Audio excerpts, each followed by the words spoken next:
여러분 안녕하세요. 오늘부터 창세기 본문 공부를 시작할 건데요. 오늘은 창세기 1장을 공부하겠습니다.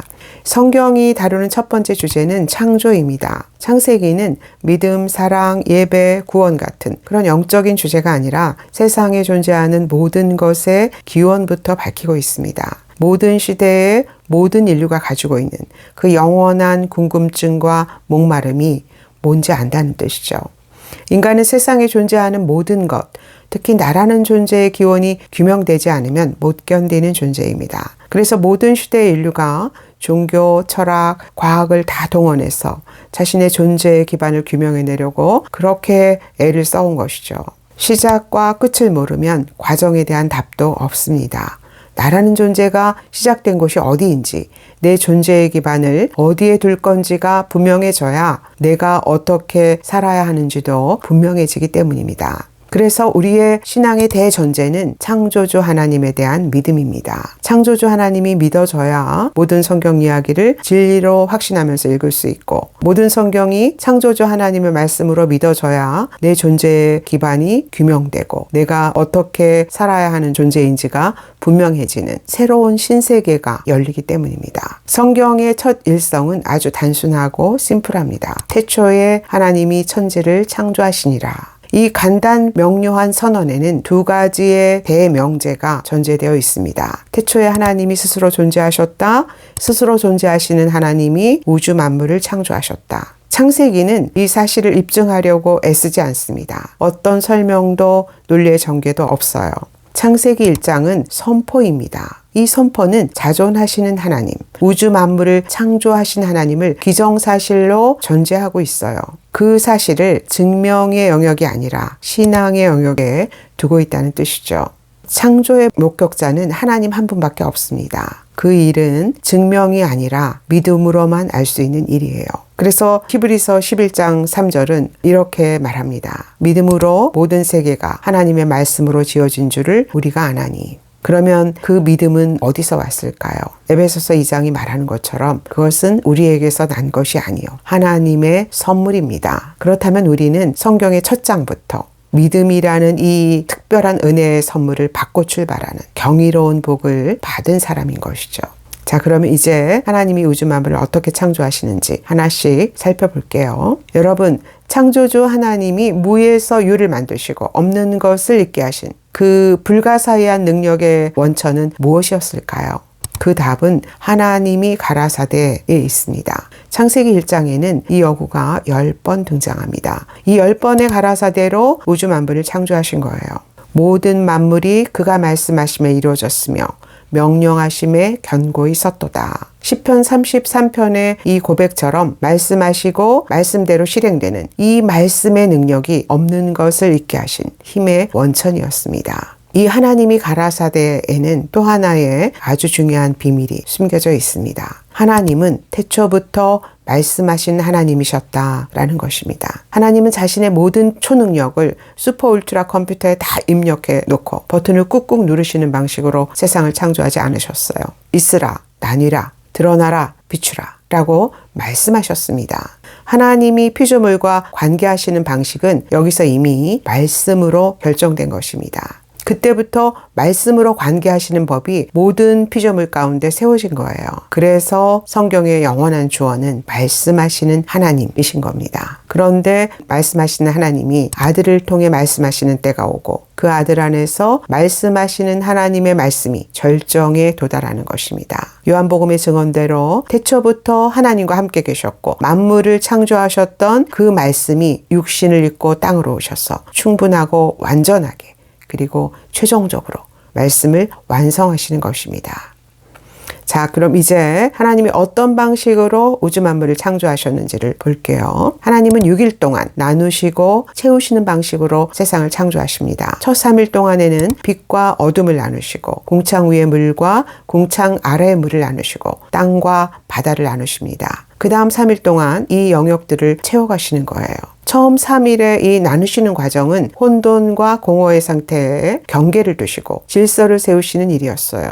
혼돈과 공허는 형태가 없고 비어있다로 번역하는 게 더 정확한데요. 이 형태가 없는 상태에 경계를 두셔서 질서라는 폼을 만드셨다라는 뜻입니다. 첫째 날에는 빛과 어둠을 나누셔서 낮과 밤이라는 경계를 세우십니다. 여기서부터 하루라는 시간의 질서가 만들어지고 이때부터 첫째 날, 둘째 날이라는 시간의 주기가 생기는 것이죠. 둘째 날에는 궁창 아래의 물과 궁창 위의 물을 나누십니다. 궁창의 문자적 의미는 아주 넓고 광활한 공간을 뜻하는 말인데요. 윗물과 아랫물 사이에 있는 큰 공간을 의미합니다. 우리가 대기권이라고 부르는 공간이죠. 이 궁창 아래에 바다나 강, 호수 같은 아랫물을 두시고 궁창 위로 구름이나 수증기 같은 윗물들을 끌어올리신 거예요. 지구를 감싸고 있는 이 궁창 위의 물들이 대기권의 질서와 산소를 일정하게 유지하게 하는 그런 완벽한 보호막 역할을 해서 인간이 900살 이상 살 수 있는 최적의 환경을 제공했던 것이죠. 그런데 노아홍수 때 하늘의 창들이 열렸다라고 하지 않습니까? 이 궁창 위의 윗물들이 쏟아져서 보호막이 무너졌다라는 말입니다. 그때부터 인간의 수명이 급격하게 감소되기 시작하는 거예요. 아담부터 노아 때까지는 평균 수명이 900살이었습니다. 그런데 노아홍수 이후부터 아브라함은 175세, 모세는 120세, 다윗은 70세로 급격하게 수명이 줄어드는 거죠. 셋째 날에는 궁창 아래에 두셨던 땅의 물들을 한 곳으로 모으셔서 육지와 바다를 나누십니다. 땅의 어느 한쪽을 낮아지게 해서 물을 한 곳으로 모으시고 육지가 드러나게 하신 것이죠.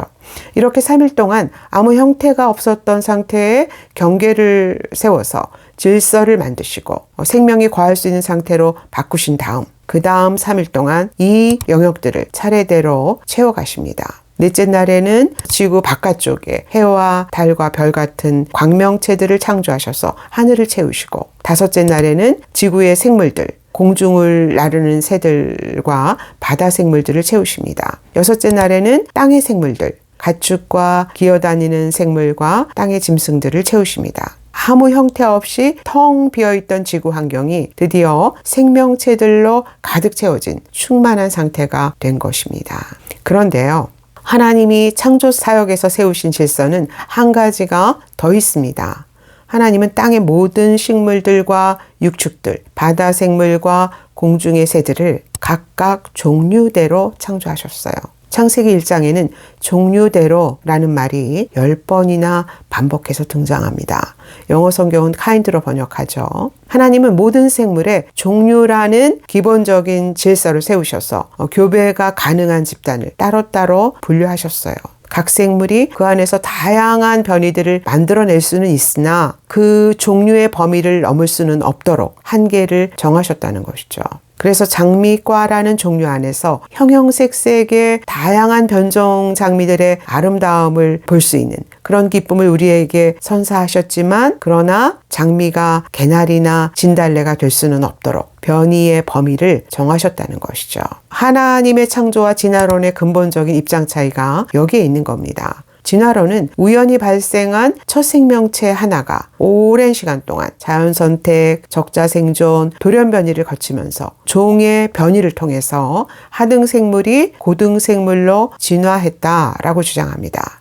아무 목적도 의도도 없이 우연히 발생한 단세포 하나가 다세포로 변하고 이 다세포가 어류, 양서류, 파충류, 조류, 포유류로 종의 변이를 거치면서 점점 고등생물로 진화하더니 드디어 원숭이를 거쳐서 나라는 인간이 되었다. 이런 주장입니다. 이 전설 같은 이야기를 설령 다 믿는다 치더라도 진화론은 인간의 정신과 이성과 영혼이 어디서 왔는지 대답하지 못합니다. 여러분, 진화론과 창조론은 과학과 신앙의 대결이 아닙니다. 진화론은 과학이고 창조론은 신앙이다 라는 전제는 설정 자체가 잘못된 거예요. 진화론은 출발부터 과학이 아니라 창조론을 반대하기 위해서 시작된 가설입니다. 창조주 하나님을 부정해서 성경을 믿지 못하게 하려고 아예 성경의 처음 싹을 싹둑 잘라버리는 사단의 음모인 것이죠. 창세기 1장은 진화론과 싸우지 않습니다. 대신 이렇게 선포합니다. 하나님은 처음부터 완벽한 마스터 플랜을 가지고 계셨다. 그분은 말씀의 능력을 통해 자신의 분명한 목적과 계획대로 한 번의 실패 없이 각 생물을 종류대로 즉각 창조하셨다. 그래서 창세기 1장은 세상을 창조주 하나님의 말씀의 빛 가운데서 볼 수 있게 하는 복음의 선포입니다. 자, 그러면 하나님은 자신의 완벽한 마스터 플랜대로 창조된 피조세계를 어떻게 평가하셨을까요? 창세기 1장에는 하나님이 보시기에 좋았더라 라는 어구가 7번이나 등장합니다. 피조세계가 한 단계씩 모습을 드러낼 때마다 이 어구는 예외 없이 등장하고 있어요. 좋았더라로 번역된 히브리어 토브는 좋은, 선한, 즐거운, 아름다운 이런 의미를 다 포함하는 형용사입니다. 그렇다면 하나님은 지금 자신의 피조세계를 바라보시면서 좋다, 참 선하고 아름답다 이런 감정을 느끼고 계신 겁니다. 여기서 처음으로 하나님의 마음이 표현되고 있는 거죠. 그렇다면 왜 그렇게 모든 피조세계가 하나님 보시기에 좋았고 선했고 아름다웠을까요? 모든 피조물이 하나님의 선하신 성품을 따라서 선하고 아름답게 창조되었기 때문에 그분의 목적대로 창조주의 능력과 신성과 영광을 선포하고 있기 때문에 그것이 보시기에 좋았더라의 첫 번째 비밀입니다. 그 사실을 증언하는 본문이 로마서 1장 20절이죠. 창세로부터 그의 영원하신 능력과 신성이 그가 만드신 만물에 보여 분명히 알려졌나니. 시편 19편 1절은 이렇게 말합니다. 하늘이 하나님의 영광을 선포하고 궁창이 그 손으로 하신 일을 나타내는도다. 요한계시록 4장 11절은 이렇게 말해요. 하나님이여 영광과 존귀와 능력을 받으시는 것이 합당하오니 주께서 만물을 지으신지라. 하늘의 해와 달과 별들이, 공중의 새들과 바다의 물고기들이, 땅의 모든 나무들과 풀잎과 꽃잎들이 하나님이 나를 만드셨다. 하나님이 나를 만드셨다. 하나님이 나를 만드셨다. 라고 외치고 있다는 거예요. 그러니 하나님께 영광을 돌려라. 존귀를 올려드려라. 그분의 위대하신 능력과 지혜와 성품을 찬양하라. 그분이 우리를 있게 하신 창조주다라고 선포하고 있다는 것입니다. 그것이 하나님 보시기에 그렇게 좋으셨던 것입니다. 그렇다면 하나님 보시기에 좋았더라. 이 두 번째 비밀은 뭘까요? 여러분, 많은 창조과학자들은 하나님이 창조하신 처음 세상은 지금보다 100배는 더 좋았다고 말합니다. 처음 피조물이 거의 다 멸종되고 훼손된 세상을 살고 있는 우리로서는 감히 상상도 할 수 없을 만큼 완벽하고 아름다웠다는 것이죠. 그렇다면 하나님은 그토록 완벽한 세상을 하나님 혼자 영광 받으시면서 흡족해 하시기 위해서 창조하신 걸까요? 아니에요. 하나님은 지금 자신의 모든 아름답고 완벽한 피조세계를 이제부터 창조하실 인간을 생각하시면서 바라보고 계세요.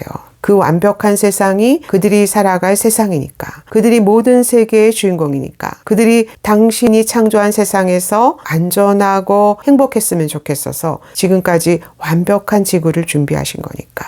그래서 빛을 창조하시고 공창 윗물과 아랫물을 나누셔서 호흡할 수 있는 공기를 만드신 거니까. 각종 식물과 꽃들을 종류대로 만드셔서 다양한 아름다움을 만끽할 수 있게 하신 거니까. 그래서 그 눈앞에 펼쳐진 세상이 하나님 보시기에 그렇게 좋으셨던 겁니다. 그래서 인간을 창조하시고 나서 보시기에 좋았더라가 보시기에 심히 좋았더라로 바뀌는 거예요. 여러분, 인간이 창조되기도 전에 하나님은 이미 인간을 그 정도의 특별한 존재로 아끼시고 소중히 여기셨어요. 하나님은 태초부터 우리의 이름을 알고 계셨고 우리의 얼굴을 알고 계셨습니다. 그때부터 우리는 이미 그분이 자신의 모든 것을 다 내어주고 싶어 하실 만큼 그 정도로 소중하고 그 정도로 특별한 존재였습니다. 그 정도로 우리를 아끼시고 사랑하시는 분이 창조주 하나님이시기 때문에 아들의 생명값을 지불하시고 우리를 죄로부터 되찾아오실 수 있는 그 권리가 그분께 있는 것입니다.